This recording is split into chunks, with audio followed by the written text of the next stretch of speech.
नमस्कार, मेरा नाम रविंदर सिंह है। मैं फरीदाबाद का निवासी हूँ।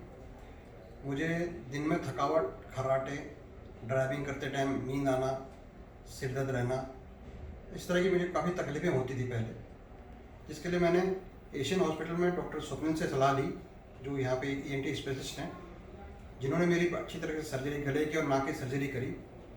जो मैं उसके बाद मुझे काफ़ी अच्छा महसूस हो रहा है मेरे को। तो मैं कम से कम 2 हफ्ते में रिकवर हो गया। उन्होंने मेरे नाक की और गले की कुछ सर्जरी करने के बाद अभी मैं बहुत ही बेटर महसूस कर रहा हूँ। उनके देख-देख के उन्होंने बहुत अच्छा मेरा ऑपरेशन किया।